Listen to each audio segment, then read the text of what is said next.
ಮಾಡ್ಕೊಂಡಿದ್ದನ್ನ denotify ಮಾಡಿ ಅಂತ file put up ಮಾಡಿದ್ದು ಅದು ದುರುದ್ದೇಶದ್ದು ಹೌದಾ ಅಲ್ವಾ? ಯಾರ ಲಾಭಕ್ಕಾಗಿ ಮಾಡಿದ್ದೀರಾ? ಅಕ್ಕಪಕ್ಕದೆಲ್ಲ ಬಿಡಿಎ ನಿವೇಶನ ಆಗಿದೆ, ಯಾರೋ ಬಡವರಿಗೆ ಸೈಟ್ ಹಂಚಿಕೆ ಆಗಿದೆ, ಬಡವರಿಗೆ ಅಕ್ವೈರ್ ಆಗಿದ್ದಂತ ಜಮೀನನ್ನ ನಿಮ್ಮ ಕುಟುಂಬದವರ ವಶಕ್ಕೆ ಪಡೆದುಕೊಳ್ಳೋದಕ್ಕೋಸ್ಕರ ಡಿನೋಟಿಫೈ ಅಂತ ಯಾವಾಗ ಪುಟಪ್ ಮಾಡ್ತೀರಿ? ನಿಮ್ ಕುಟುಂಬದವರು ಜಿಪಿಎ ಮಾಡ್ಕೊಂಡಾಗ ನೀವು ಹೇಳ್ತೀರಿ ಫೈಲ್ ಪುಟಪ್ ದ ಫೈಲ್ ಅಂತೇಳಿ ಡಿನೋಟಿಫಿಕೇಶನ್ಗೆ. ಏನ್ ಉದ್ದೇಶ ಹಾಗಾದ್ರೆ? ನೀವು ಅಗ್ರಿಮೆಂಟ್ ಮಾಡಿಕೊಂಡು ಪುಟಪ್ ಮಾಡಿ ಅಂತ ಹೇಳಿದ್ದು ಯಾರಿಗೋ ರಾಜಶೇಖರ ಹಿಂಗೆ ಅಲ್ಲ, ಅಥವಾ ಯಾರೋ ಚಿಕ್ಕ ತಿಮ್ಮಯ್ಯ ಮಾಲೀಕರಿಗೆ ಅಲ್ಲ.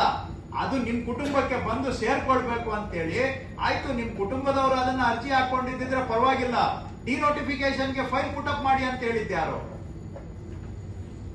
ಡಿನೋಟಿಫೈ ಮಾಡಿದ್ದು ಯಡಿಯೂರಪ್ಪ ನಾನಲ್ಲ ಅಂತ ಹೇಳಿದಾರ. ಫೈಲ್ ಪುಟಪ್ ಮಾಡಕ್ಕೆ ಹೇಳಿದ್ಯಾರು? ಲಾಭ ಯಾರಿಗಾಯ್ತು? ಲಾಭ ಯಡಿಯೂರಪ್ಪನವ್ರಿಗಾಯ್ತಾ ಕುಮಾರಸ್ವಾಮಿ ಅವ್ರ ಕುಟುಂಬಕ್ಕಾಯ್ತಾ? ನೀವು ಅದೇ ಹೇಳ್ಬೋದು, ಮೈಸೂರಿನಲ್ಲೂ ಕೂಡ ಅದು ಜಾಗ ಜಮೀನ್ ತಗೊಂಡಿದ್ದು ಅವರ ಬಾಮೈದ ಅಂತ ಹೇಳ್ಬೋದು. ಅಲ್ಲಿ ಮಾತ್ರ ನೀವು ಪುಂಖಾನುಪುಂಖವಾಗಿ ಏನೇನೋ ಆರೋಪ ಮಾಡಿದ್ರೆ ಸತ್ತೋಗಿರೋರ ಹೆಸರಿಗೆ ಡಿನೋಟಿಫೈ ಆಯ್ತು, ಹೆಂಗಾಗುತ್ತೆ ಸಾಧ್ಯ?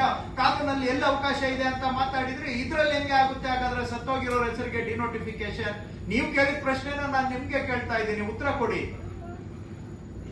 ಎರಡು ಒಂದೇ ಮಾದರಿಯ ಅಕ್ರಮ